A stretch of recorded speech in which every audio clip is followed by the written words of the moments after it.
希望你未来的每一个画面都有我的存在。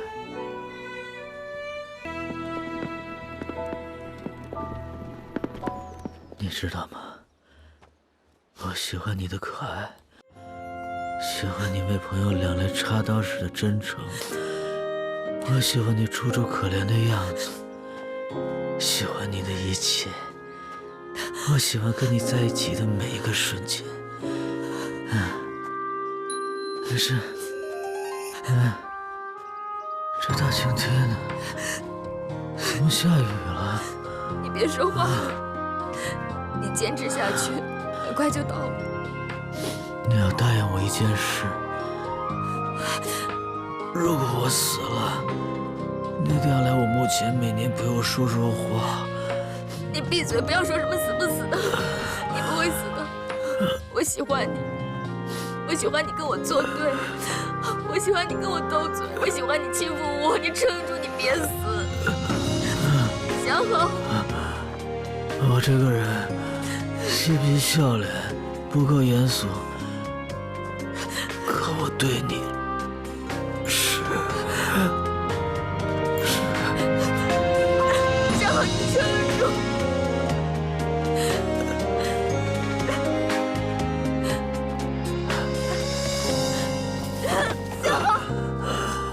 到家了是吗？想好。小教官，向后，向后！救命啊！哎，小教官，这怎么了？向浩为了救我，中了蛇毒，快送他去医院。那你呢？没事吧？我没事。来，我送他去医院，你们帮我照顾肖教官。好，肖教官没事吧？肖教官没事。哎，肖教官，我没事，我歇一下，累死了。好。向浩，你一定要坚持住，你一定不能有事。小凡，你的肩膀好宽阔，你的发丝好迷人。向浩，我告诉你，你要是再恶心，我就把你扔下去，不管你了。你不会的，因为你不舍得。不舍得，我杀你都舍得呀。先去休息吧。好，走吧。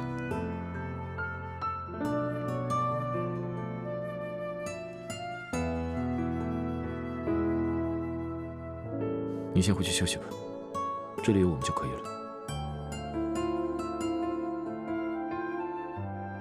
你已经熬了1天1夜了，就算你是钢筋铁骨，也受不了了。再说，你留在这里也帮不上什么忙。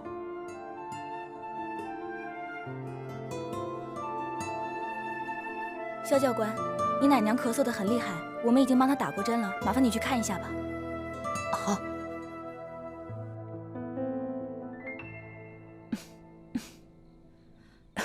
娘，喝茶，烫啊，小心点。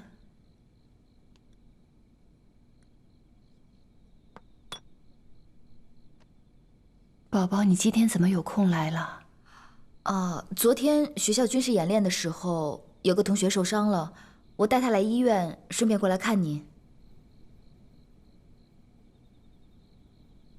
我看你好像心事很重的样子，人也瘦了，气色也不好，是不是遇上什么难事了？最近是遇上点难事。宝宝，在军校当教官是不是很难啊？不然咱们就走吧。没事的，娘，别担心了。跟您的病比起来，所有的难事都不算什么。我们两个这一路走过来，什么牛鬼蛇神没见过，你女儿不照样把他们全收了？放心，你女儿是天下无敌铁金刚，没事的。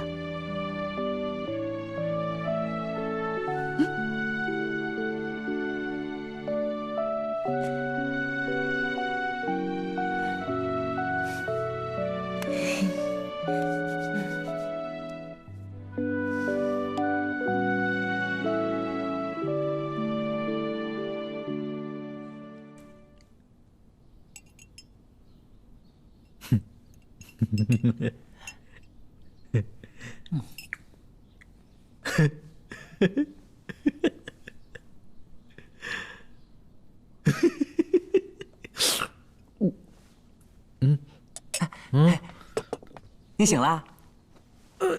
来，起来。放心，我还死不了。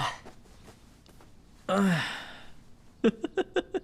还笑，吓死了。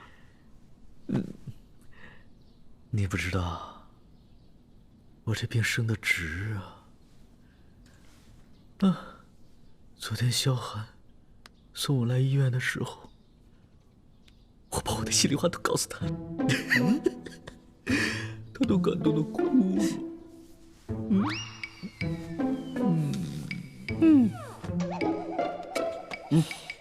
别闹啊！真的，他说他会爱我一辈子，他会想我一辈子。他说他想我，他说爱我。我有像你这样唱出来吗？羡慕我就羡慕我嘛，何必满嘴说胡话？是沈文涛送你回来的。喏，你听听。谁？沈文涛。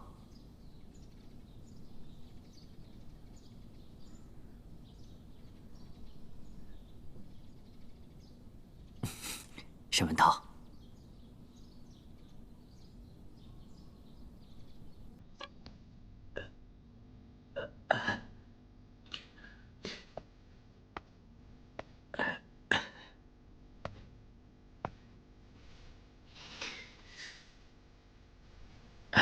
为什么会是你？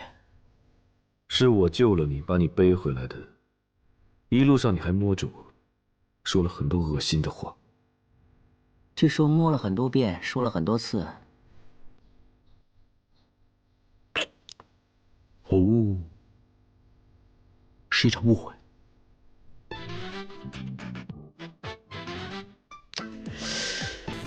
哎呀，我去找萧寒。喂，去哪儿啊？刚好就胡闹。我告诉你，你的命是我捡回来的，别给我瞎作戏。就是想命要捡，旁者的事儿以后再说。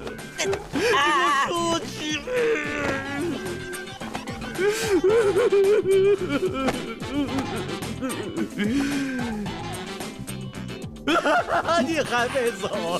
小雨，小雨你在干什么？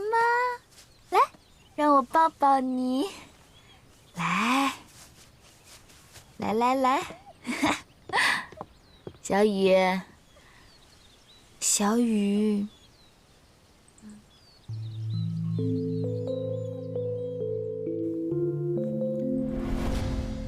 没想到你这么蠢，见到蛇都不躲开。我还不是为了救你。我更希望被咬的人是我。你知道为什么我总是欺负你？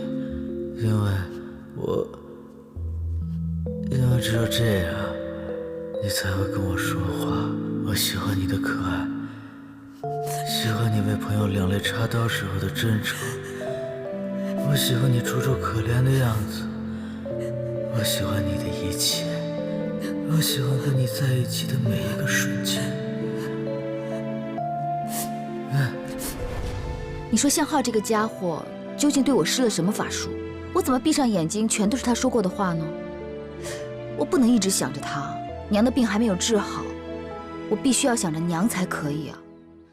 还有我钱宝宝行走江湖这么久，向来天不怕地不怕，你说我怎么可能会怕他，对不对？我要被江湖同道笑死了，我这样可不行，我不能老是想着他，我呢要专心的把我娘的病治好。我不喜欢他，我不喜欢他，我不喜欢他，我一点都不喜欢他，我一点都不喜欢他，你知道吗？我不喜欢向浩，你听到没？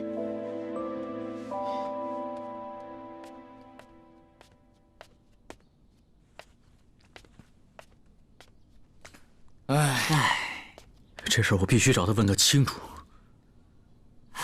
哎呀，你不能去。就算我们同意了，苏医生也不会同意的。哎，别去了！哎，这件事关系到我的终身大事，你们要是不帮我，别怪我不认你们这帮兄弟。这问世间情为何物啊？说白了就是一物降一物啊。是兄弟的就快帮我想想办法，看看怎么才能从苏医生的眼皮子底下逃出去。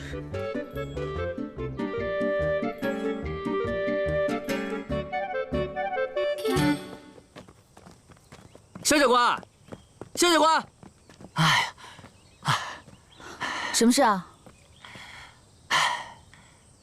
夏浩呢，托我带个话给你，说今晚卯时在学校花园跟你见面。麻烦你跟他说我没有空。我求求你了，别为难我了。他什么性格你不知道啊，指不定会整出什么幺蛾子来呢。那我们换个角度来说，他大病初愈的，你就给他次机会吧。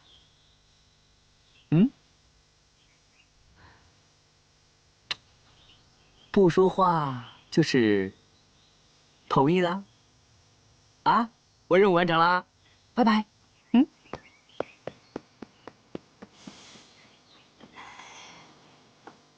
野战考核那天，萧寒和向浩消失了1个晚上，你说他们俩干什么去了？听说是掉悬崖了。你说这俩人啊，咱们都没事儿，就他俩能掉悬崖。你说这孤男寡女、月黑风高的，能干点什么呢？顾小怀不是说了吗？人家本来就是一对儿。哎呦，咱们这可是军校，卿卿我我的，算是怎么回事啊？老大，我觉得校长应该管管这事儿。他们爱干什么干什么。军校的事儿那么多，我爸哪有时间管他们？哎，你说沈文涛也真是，今天天气特别好。肖教官好。老大，我上个洗手间啊，你忙。要不你们用？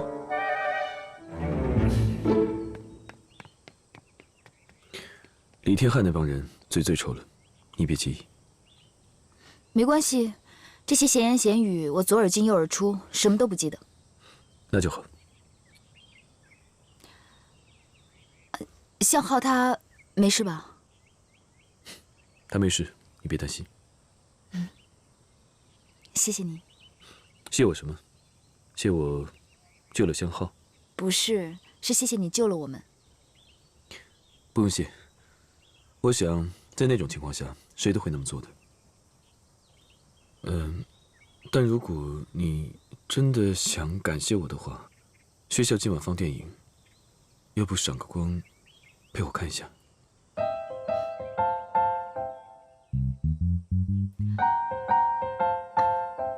好啊，那我先走了。好，再见。回见。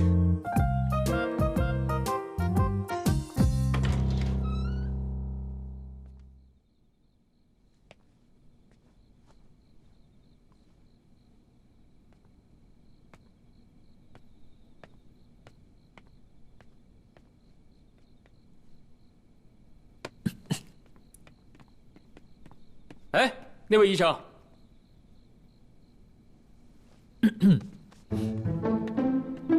顾小白，苏医生啊，哎，已经睡了。苏医生，哎，别，苏医生，苏医生，啊，苏医生，我的病又复发了。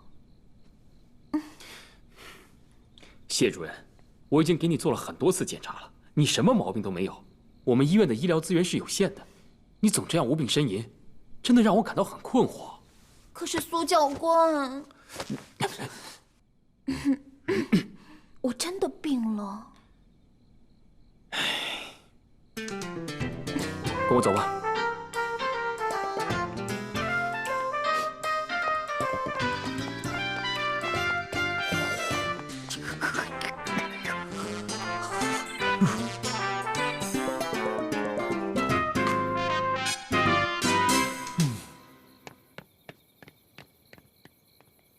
难夫难妻？你说难得放个电影吧，还放个难夫难妻？就是。嗯，太不应景了。快走。文涛，怎么来这么早啊？走啊！哦，等人，走，咱们走，走啊，快，走了。来了，进去吧。好。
哎，这我就不明白了，他们不是约会去了吗？怎么这么快就回来了？哼，出师未捷身先死啊！哎，我搞不明白啊，这明眼人都看得出来，向浩对萧教官有情，萧教官对向浩有意，而且他俩从小就定了娃娃亲，这明明就是水到渠成、顺其自然的事情，怎么变这样了？苏医生，喂，苏医生。苏医生，你帮我看看嘛！我这几天连着好几天不舒服。苏医生，苏医生！哎，我说啊，这俩都快好了，可这俩还在磨叽什么呢？哎呀，这个爱情的世界里啊，总要有示弱的一方。你说向浩是一个霸道的主，向教官呢也是个女中豪杰啊，吃软不吃硬。这两个硬茬，你说碰在一起，能在一起吗？哎，老杜你可以呀，光棍一条啊。有道理。兄弟，我只是不好这口，要是好这口啊，基本上就没有你和向浩什么事儿了啊。那你要是这么说的话，那你还是等等我和浩哥吧，等我来搞定你再说吧，好不好？没问题。既然找到了病根儿，那我们是不是应该推推波、助助澜、和和稀泥，把问题搞定啊？我看行啊。嘘。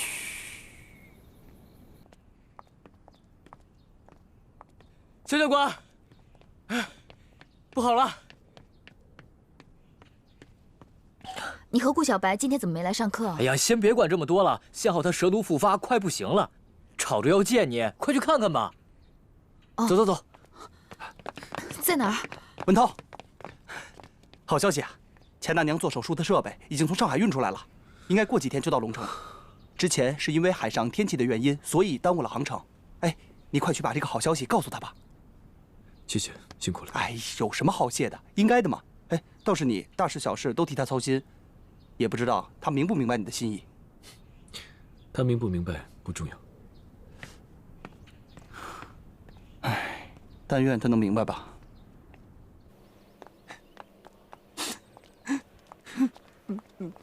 小白，向浩怎么样了？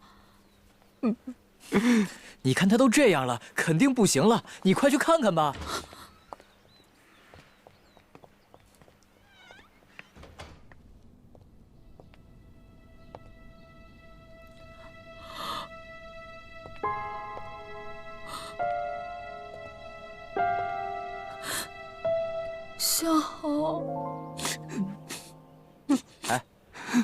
行了，人都进去了，哭什么呀？戏不错，演对了。你试试，根本停不下来。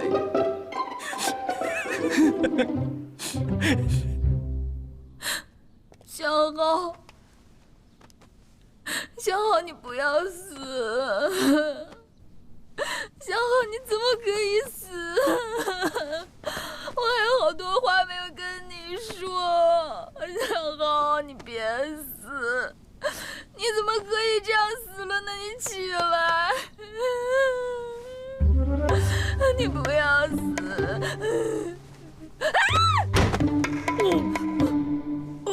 小浩，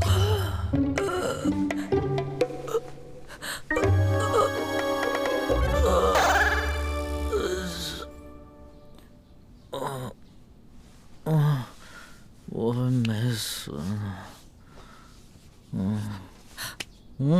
你没死啊？你干嘛骗我说你死了？哦，吓死我了！干嘛呀？我没死啊。你说，你是不是联合杜甫和顾小白来骗我说你死了？我有那么无聊吗？可杜甫到学校找我说什么，你毒性发作，顾小白还哭得一把鼻涕一把泪的。哎，你刚才哭什么呀？该不是为我而哭吧？我哭是因为我的耳环你还没有还给我呢，我找谁要啊？不要再嘴硬了，我刚才都听见了。你说你舍不得我死，没有，还有好多话要跟我说，没有，是不是？是不是？是不是？放手，放手！是不是？你们继续，我什么都没看见，没看见。这衣服挺干净的吧？你们两个竟然敢联合起来骗我，这笔账我回来跟你算。如果我们不这么说，你会来看我们老大吗？能有这么精彩的过程吗？就是，兵不厌诈，你教的。好了，单不言谢啊，给我们一点私人空间。立刻消失，马上走。那咱们继续。放手你，流氓！就算流氓，人家也只对你一个人耍流氓。放开！好痛！怎么了？又哪儿疼了？你无视我的真心，我的心好痛，好痛！你眼上瘾了是不是？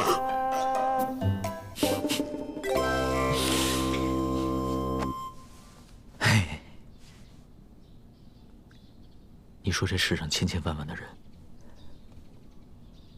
我为什么就偏偏喜欢你呢？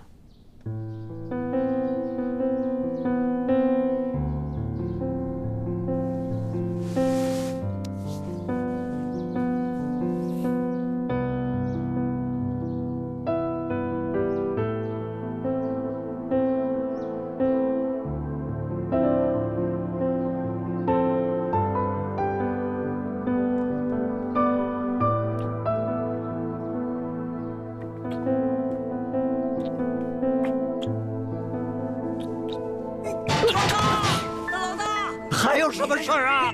你不能进去，不能进去！肖教官，我有些重要的事情要告诉你。不能进去！哎，沈文涛，你给我1分钟，1分钟好吗？就1分钟，不能进去啊！哎呀，沈文涛，沈文涛，什么事啊？我有一个好消息，是关于你奶娘的。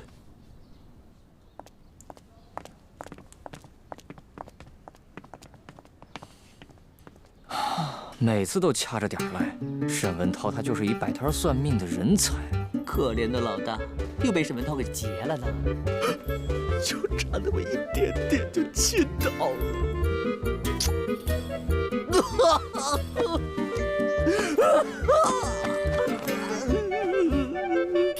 记得要注意观察。啊，先出去吧。肖教官，你奶娘的病现在用药物已经可以控制住了，而且我刚得到一个消息，那批设备已经从上海运出了，再有几天的时间就可以抵达龙城了。太好了，这真是一个好消息，谢谢你，苏医生。苏医生，你的消息可真灵通。我可不敢鞠躬啊。这么快就能申请下来，还是要感谢向浩的。他上上下下跑了很多地方，出了很多力。你要谢就谢向浩吧。太好了，等了这么久，终于看到胜利的曙光了。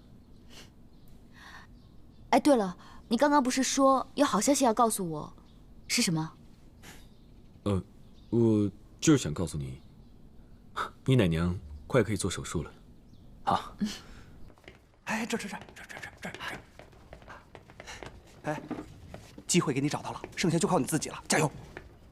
这么好的机会，再不把握就太说不过去了啊！上！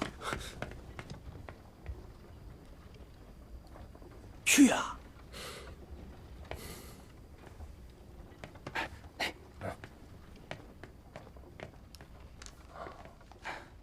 上啊！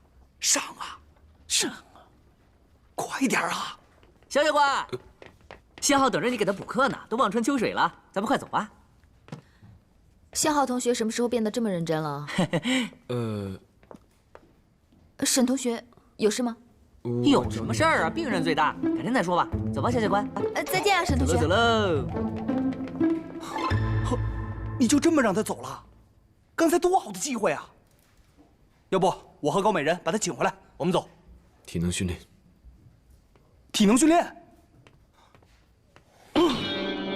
战争中士兵与其所处的团体的关系，被认为是一种决定士兵对战争危险及艰苦的忍受性的重要因素，而且大量文献已经证明了这一点。其实只要认为这种关系是确定的，那么，你看我干嘛？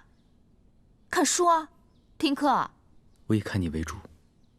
继续。我就知道你在耍我。痛！好像痛醒又发作。我打的是头啊，胸口怎么会痛啊？你有没有听过《狼来了》的故事？逗你玩。如果今后的每一天都能像此刻这样，我就死而无憾了。别老说死不死的好不好？多不吉利啊！对了，我奶娘的事情还要谢谢你。谢什么？我愿意为你做任何事，但是你不能离开我的世界。真的啊？那你学小狗叫给我听。学变色龙。难度有点大。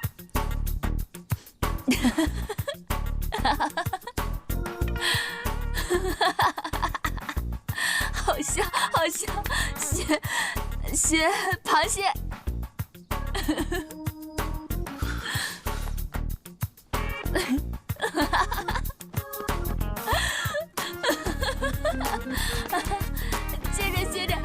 接着学狗，学狗。来。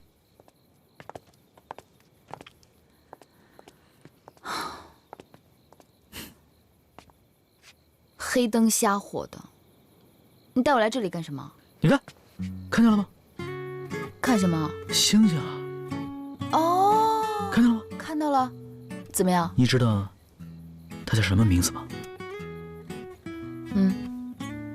那是小寒星。围绕在它旁边那颗小星星一直绕，它就是向浩星。我听说只有人死了才会变成星星。哦，是吗？是啊。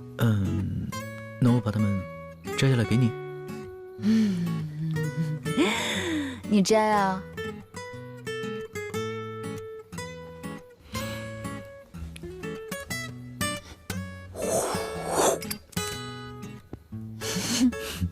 哎，哇！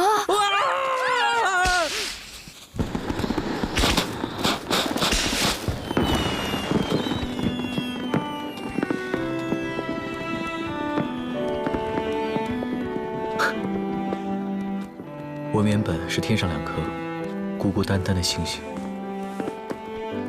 直到有一天我遇见了你，从此你便是我眼中那颗最闪亮的星。许个愿吧。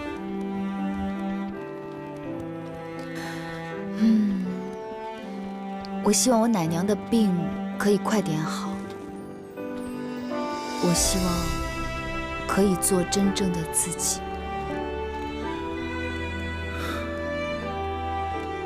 我的愿望是想和你这样在一起一辈子。可是，在我奶娘她的病没有好之前，我是不会和任何人在一起的。我愿意等你。我知道你心里有我，我已经很知足了。你有没有想过，也许我不是你想象中那样的人？我明白。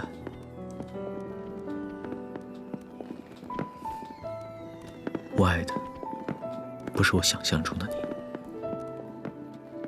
而是站在我面前的这个真实的你。把眼睛闭上。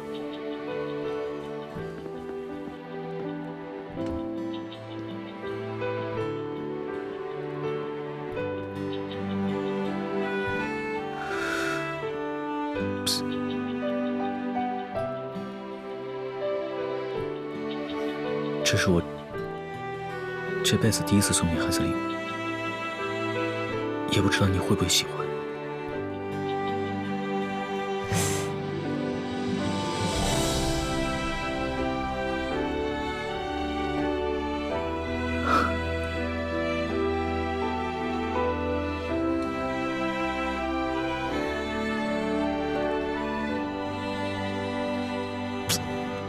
太漂亮了。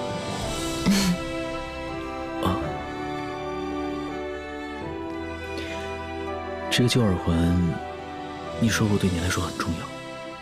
那它代表你的过去，我代表你的未来。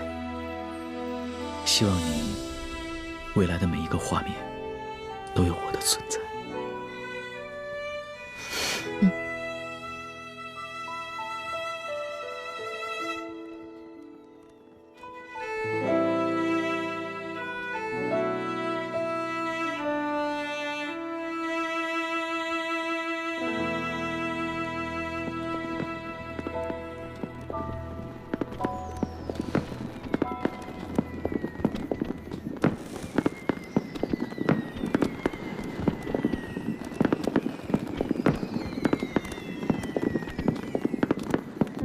小浩，小浩，你怎么来了？这是实战，非同小可。我担心你到时候搞出什么幺蛾子来，我不放心。所以我想了想，还是跟你一起完成任务，监督你比较好。还做硬是吧？别以为我不知道你是想趁此机会单独跟我在一起。哎，请你严肃点，这是执行任务。我很严肃的在跟你扮演夫妻，这样更利于掩护我们的身份，方便更好的开展侦查工作。哎，少，不搂着能像夫妻？哎呀，没，不像啊！哎，哎，干什么？喂，你正经点。没。哎，沈文涛说的没有错。牛背一线的确可以埋伏大部队，形成对牛腹地带的纵列密集火力。什么叫沈文涛说的呀？地图上画着呢，你看不见啊？小浩，你这个人就不能稍微虚心一点吗？我很虚心了。宝宝姐姐，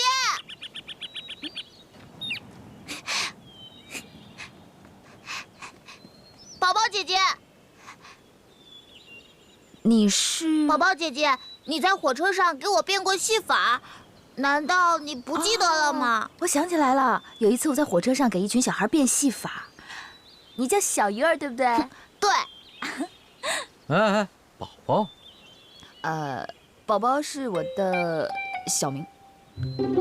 你小名叫宝宝呀？哦，宝宝姐姐，宝宝姐姐，宝宝姐姐，宝宝姐姐。别这么没大没小的，我可是你的教官。哎，上课是你最大，下课是我最大，对不对？宝。小鱼儿，你怎么一个人在这儿啊？你爹娘呢？我家就住在那儿啊。你家住那儿？嗯。开什么玩笑啊！这前不着村后不着店的，你家怎么会住那儿啊？宝宝姐姐和哥哥来我家坐坐吧。不可能，我都查过地图了，蜗牛岭一带根本就没有村子。小鱼儿，你领哥哥姐姐去你家坐坐好不好？好啊，好啊，走走。嗯，不对呀、宝宝姐姐，等等我，宝宝姐姐。就在这里，我们村就在这里。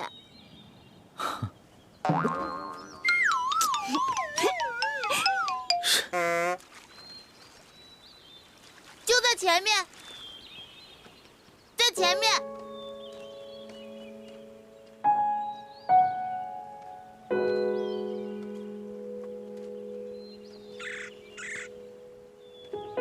爹，这是我们在火车上见到的宝宝姐姐。啊，好，你们请坐。看来都是刚逃到这儿的难民。宝宝姐姐来了。哎，坐下来说吧。我们全村人2个多月前才逃到这儿。这蜗牛岭虽然穷乡僻壤，又人烟罕至，可我们觉得这是一个逃避兵匪的好地方。2位贵客，既然来了，就一起吃些便饭吧。谢谢。我们家里穷，也拿不出什么好东西招待2位，实在不好意思啊。您太客气了，是我们给您添麻烦了。说实话，我们跑了1天的路，肚子还真是饿了。哎，请吃吧。哎，请吧。这是什么呀？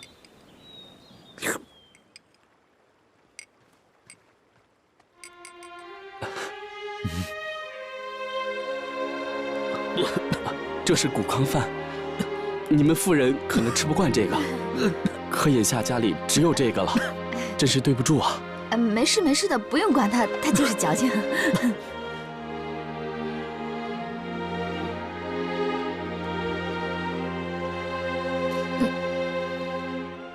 你们先聊。谢谢。不客气。小朋友，喝什么呢？草根汤。我看你这草根汤挺香的，咱们俩换换吧。好啊，给。大叔大娘，你们这日子过得太不容易了，让你们笑话了。其实啊，在我们这儿有的吃有的穿，就已经是阿弥陀佛了。只要能活命就好。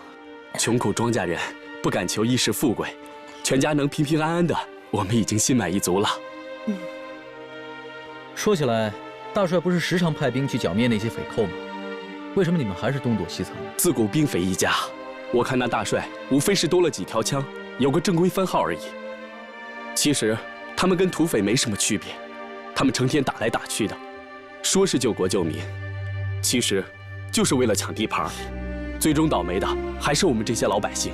哎呀，可不是嘛，到最后还不都是管我们要粮要丁，不然的话我们也不至于逃难至此啊。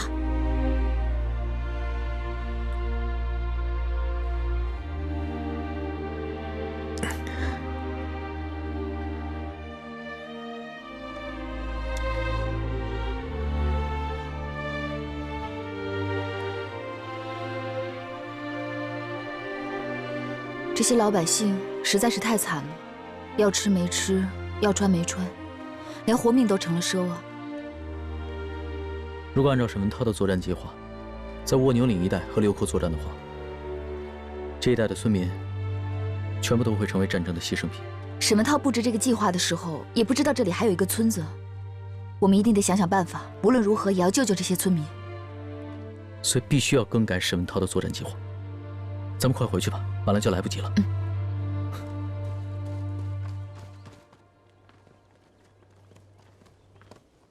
你们看，蜗牛岭前面都是开阔地带，根本不可能埋伏。后面是望君山，山比较陡峭，还有2条小溪，大部队想要上去都困难，更别说重兵器了。所以，除了蜗牛岭之外，没有其他更适合开战的地方。百姓最大，我们不能为了一个剿匪任务，牺牲了这些百姓。好好想想，一定会有办法的。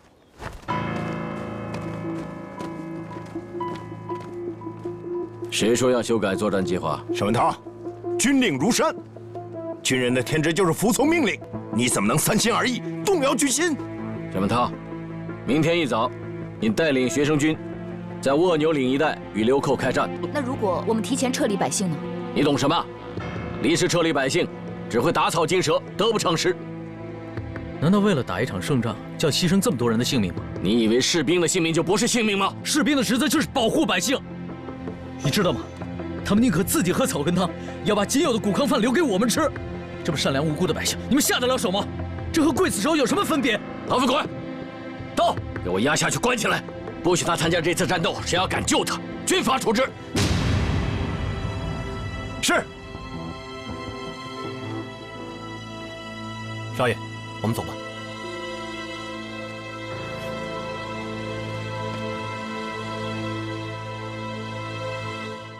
沈文涛，按原计划执行。是。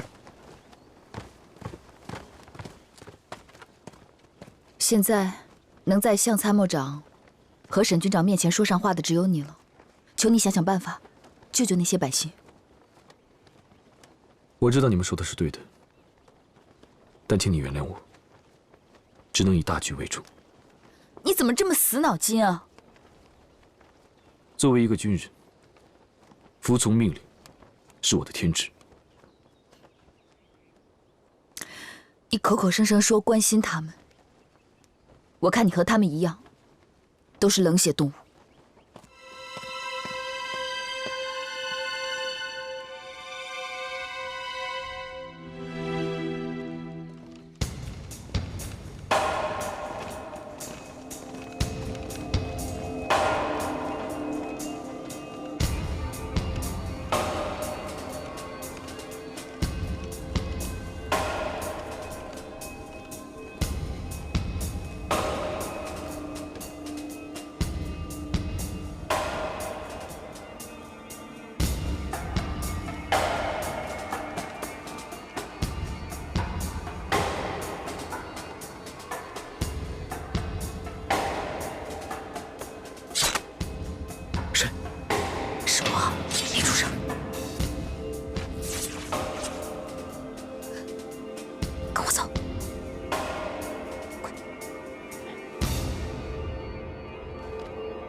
你不怕把我救出来，回头他们找你算账啊？我不是救你，我是救百姓。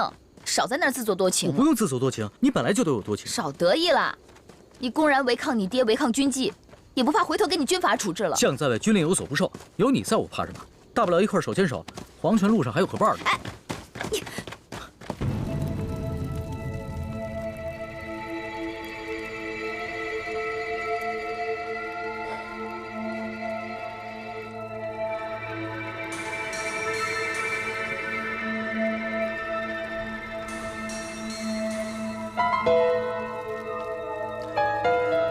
完了完了，这次被包围了，咱们跑不了了。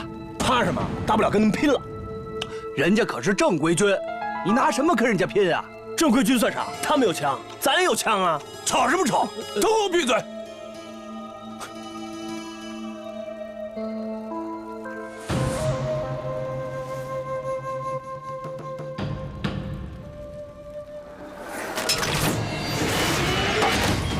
大哥，在哪儿？怎么回事？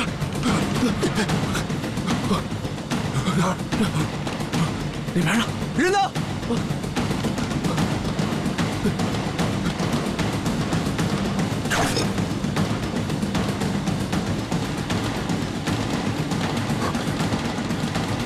小号。乡亲们，乡亲们快起来！出大事了！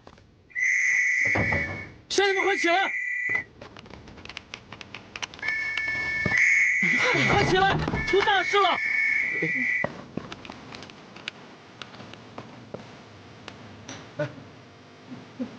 怎么回事啊？又怎么了？发生什么事儿了？大家听我说，明天一早，大帅的军队和流寇要在卧牛岭开战，大家快点跑！再不跑就来不及了。又要打仗，我们凭什么相信你啊？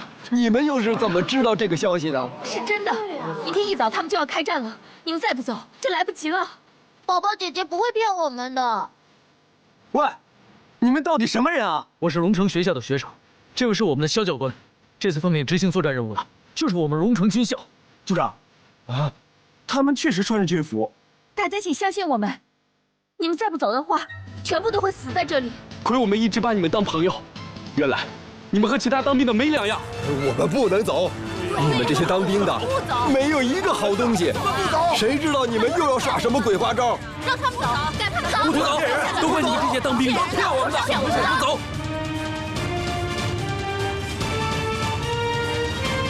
大家相信我们，我们是冒着生命危险来统治你们的。凭什么相信你们？对呀，凭什么相信你们？我们不走！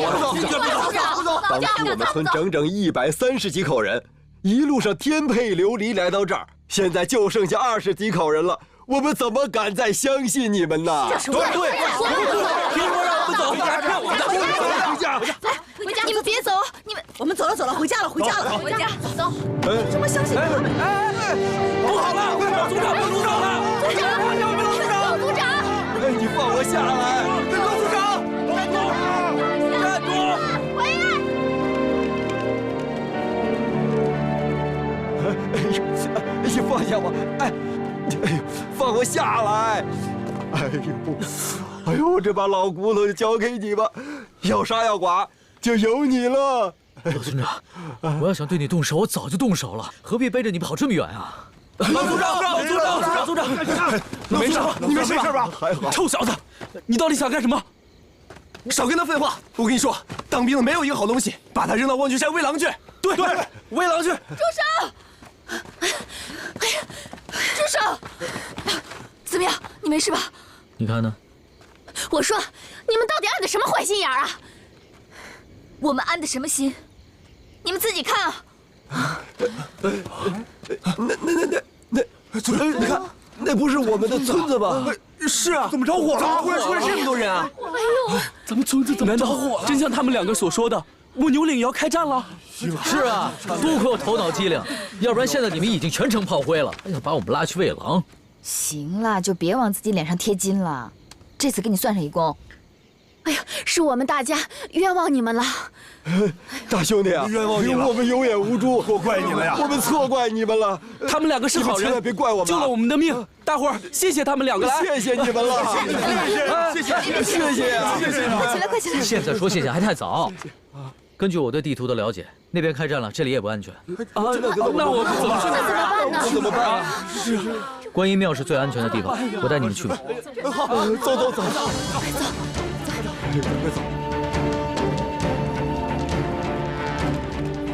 怎么样，老大？这附近没人啊？老大，我们也没找到，这边也没人。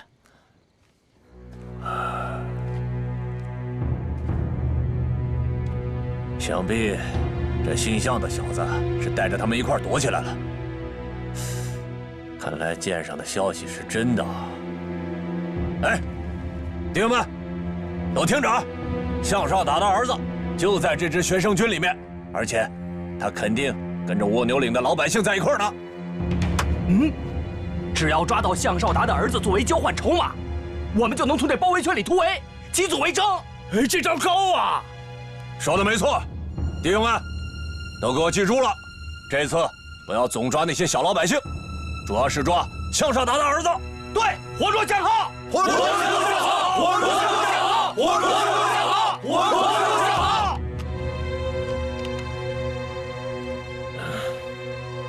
这里要是一开战，依我看，还是望军山的观音庙最安全。走，走，兄弟们，走。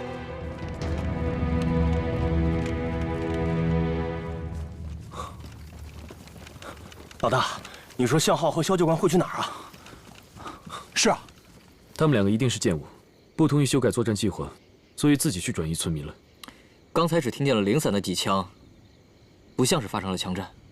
向浩没带枪，枪声不是他们的。我觉得他们已经藏起来了。他们会藏哪儿啊？如果要藏的话，就只有望军山观音庙。我们得快一点，不能让流寇抢了先。全体都有急行军，目标望军山观音庙。走。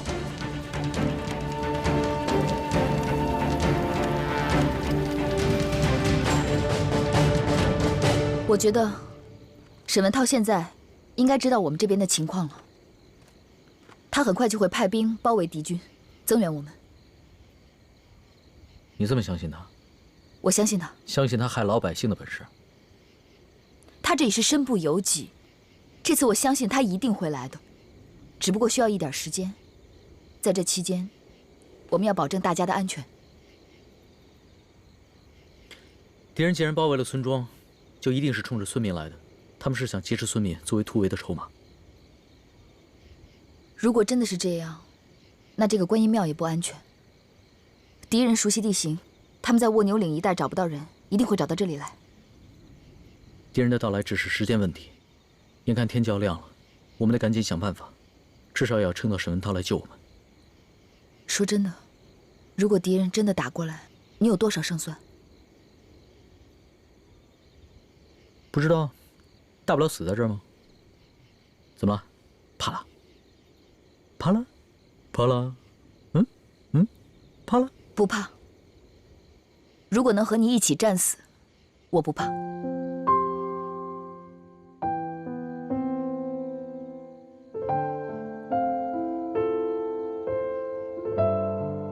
不好了，不好了，浩哥，浩哥，不好了，浩哥，土匪来了，土匪往我们这儿来了。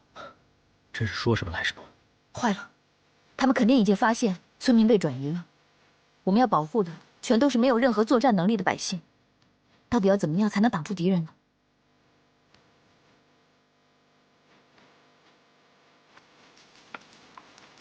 你们几个熟悉地形，负责把火把插到山林间，让他们觉得自己被大部队包围了。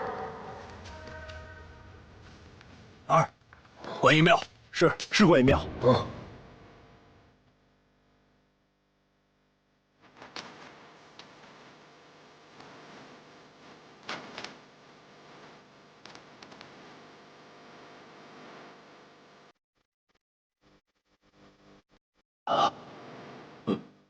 怎么那边出事了？怎么了？不对啊，我们叫人给包围了，一定是他们的援军赶到。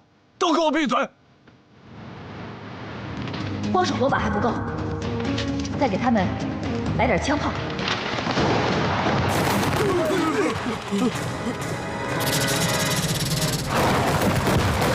三点那边，在哪儿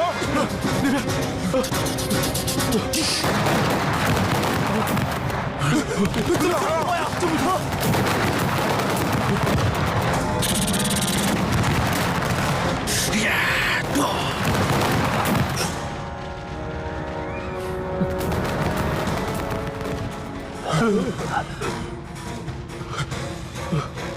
大哥，当家的，他们有机关枪，咱们还是跑吧，逃命要紧啊！哎，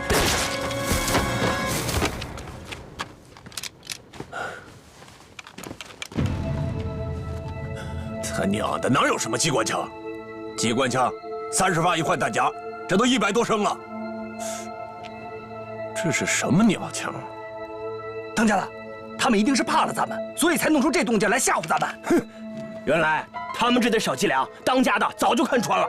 当家的果然高，姜还是老的辣。当家的，咱们冲上去吧！哎，等等，这眼看着就要天亮了，弟兄们，等天亮后，咱们就冲上去，活捉项少达的儿子，那咱们才能活命，要不然咱们都得死在这儿。对，活捉项少达的儿子，活捉！弟兄们，先歇会儿，等天亮。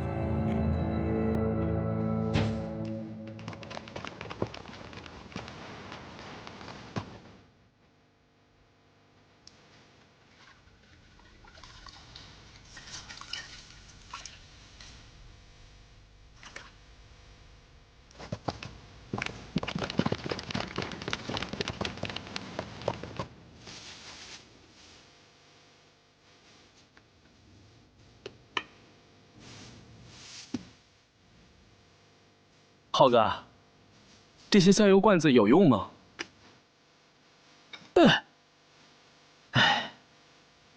威力虽然不大，但应该能支撑一会儿。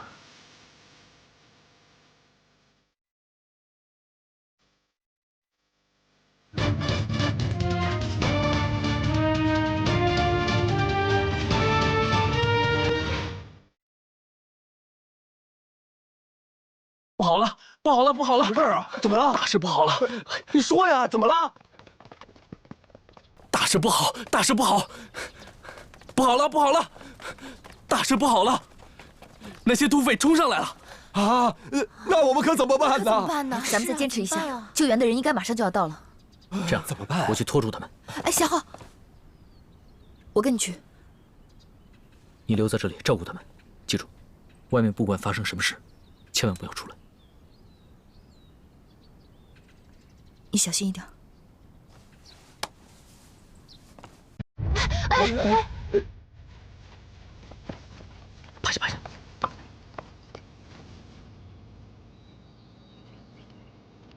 他们来了。别紧张，没有我的命令，谁都不许乱动。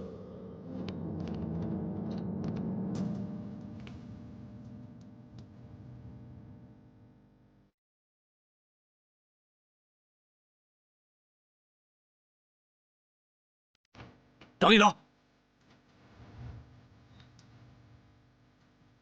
可能有埋伏。哎，你们两个去看看。好，走。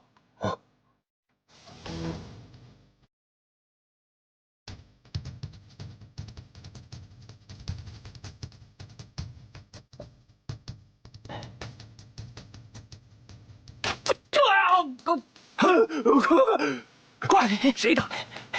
我打着了，打着了！没有我的命令，不许乱动，听明白了吗？都打他！怎么了？真有埋伏！我看看。看来他们没有枪。兄弟们，他们没有枪打，我们冲上去，活捉向少达的儿子！冲！上！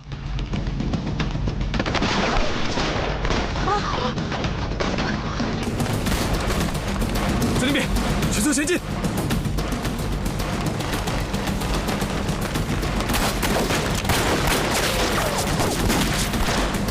撤！弟兄们，快！赶紧走！上！弟兄们，活捉向少达的儿子向浩！活捉向浩！活捉向浩！活捉向浩！活捉向浩！活捉向浩！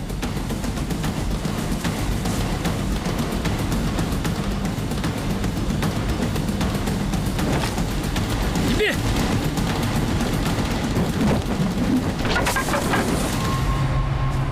上！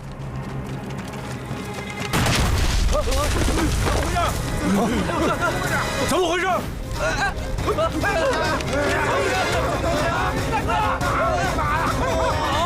老大，要不要灭火？你打傻了！绕过去！是，快走，上！快走！快点！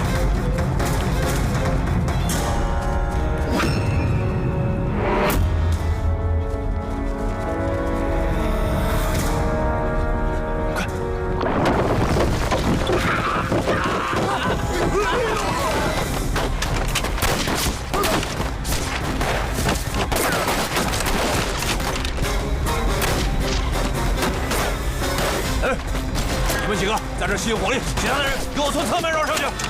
走！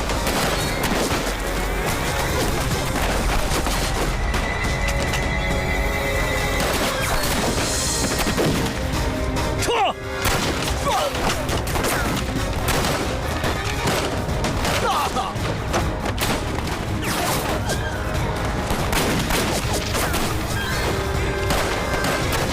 快！卢卡，跟上！快点！快！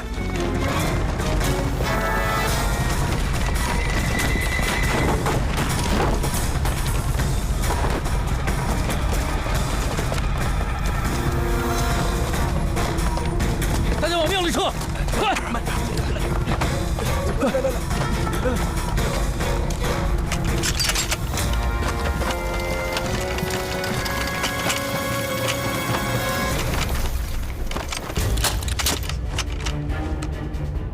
手榴弹，扔！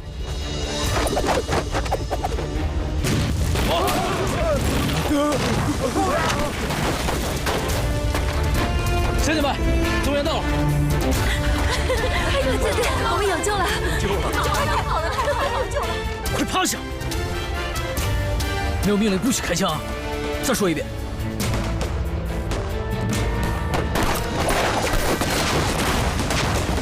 难道他们的援军到了？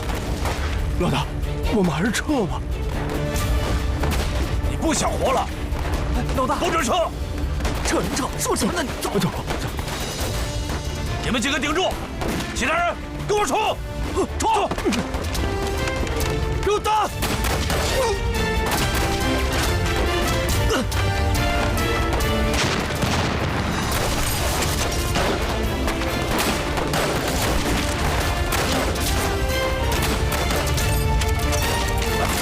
海军美人，你们顶住，我带一小队去包抄。是，其他人跟我来。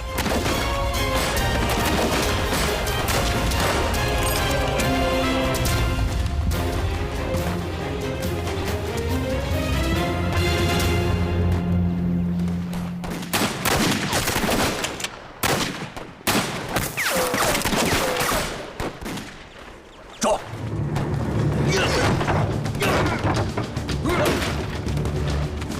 快！加速，快！给我打！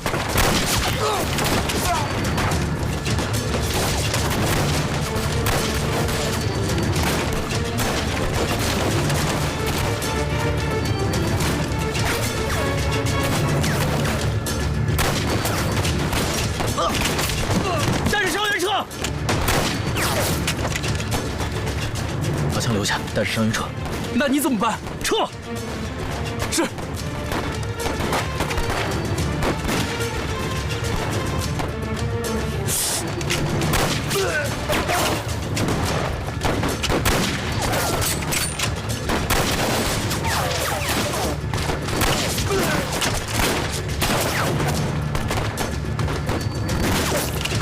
给我顶住！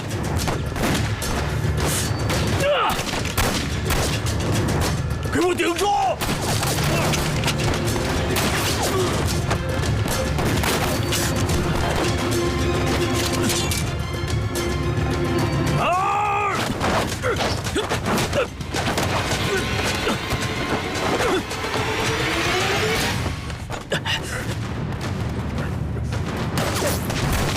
掩护！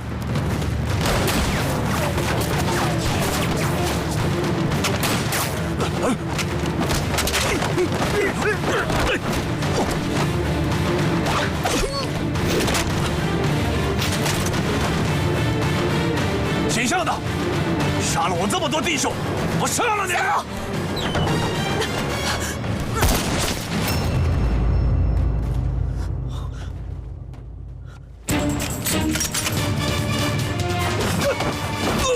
小韩，小韩！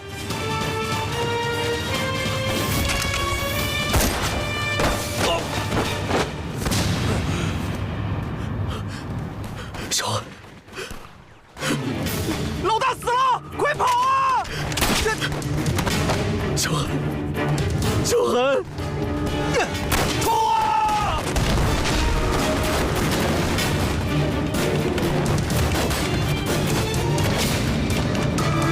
别动，别动，蹲下，蹲下，蹲下，蹲下！别动，别动！往前方向！你们就在这守着，去看看还有没有其他活口。是。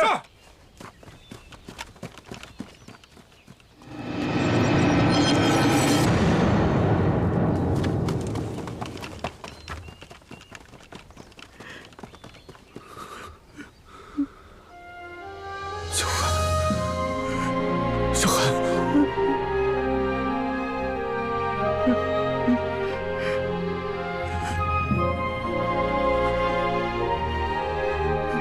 小韩，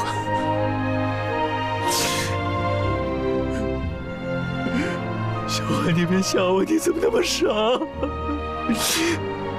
小韩，你怎么那么傻？我问你，你把他带出来却没有保护好他，为什么？说，为什么？你说呀！小韩，小韩，你不能死！你怎么这么傻？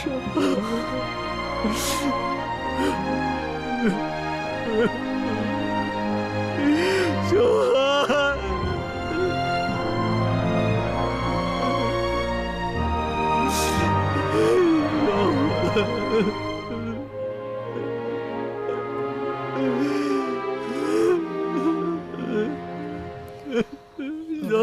吵什么吵啊？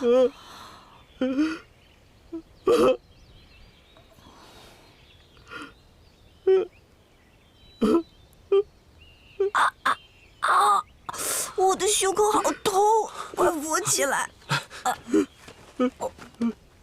哦，小浩，哇，哦。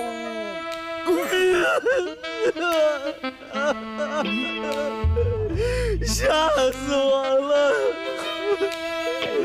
他还说我幼稚，我就说他能保护你嘛。好了你，下次如果再单独行动的话，我一定不会放过你。谢谢你，沈文涛。那我呢？好了，也谢谢你，谢谢你向浩，谢谢你，谢谢你们。哎，话说刚才你们两个是为我哭了是吧？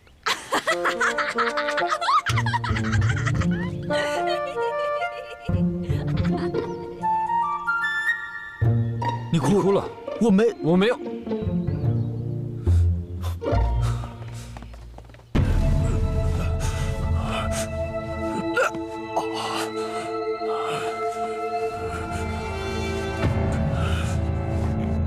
谢谢你们呐！你们真是跟那些兵痞不一样，你们真是为国为民的好兵啊！是啊，你们都是大好人，都是活菩萨。大叔，别这么说，我们当兵吃粮，就是要守土为民。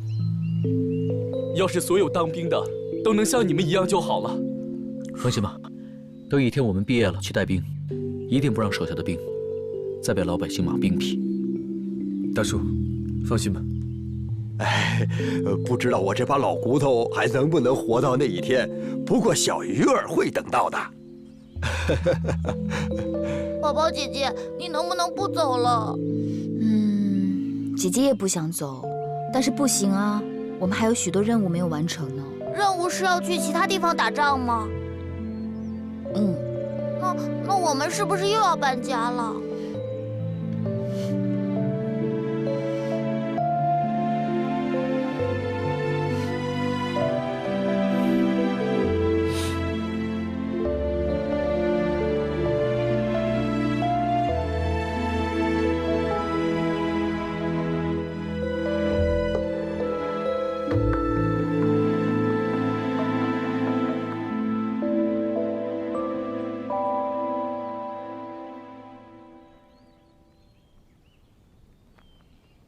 向浩，因为你的妇人之仁，导致作战计划临时变更，损害大局。还有小韩，作为带队教官，不但不制止，还袒护纵容，甚至带头违反军纪，这样置大家生死于不顾的害群之马，还有什么资格留在机营战队，留在军校呢？我建议取消向浩机营战队的选拔资格，立即开除教员小韩。哎，沈军长，话可不能这么说呀。萧寒、向浩虽然违反了军纪，但是他们的出发点和目的都是好的。再说了，他们在作战过程中扰乱了敌人的部署，减少了我军的伤亡。从这点上说，应该可以将功抵过了吧？向参谋长，此次战役在向浩和萧寒的严重失误之下，依然取得胜利，只能说是侥幸。我觉得不应该因为他们有一点小功，就不去追究他们违反军纪的大罪。向参谋长，你该不是有意袒护吧？沈军长，此话怎讲？向参谋长，我们都是军人，军人就要按照军令办事。您这样，我怕旁人误会您是有意袒护自己的儿子。沈国顺，你什么意思？报告，要罚就罚我吧。是我放走了萧教官和向浩，这次的计划全部是由我设计的。你怎么如此鲁莽？哎，沈沈文涛，你做得很对。作为一个男子汉大丈夫，就应该实话实说，勇于担当。哎呀，沈军长啊，你看事到如今，这事儿该怎么处理啊？我呢，还是那个意思，我们毕竟是大获全胜，向浩、萧寒也只是初犯，他们的出发点和目的都是好的。总得给他们一个改过的机会吧，沈军长，你说呢？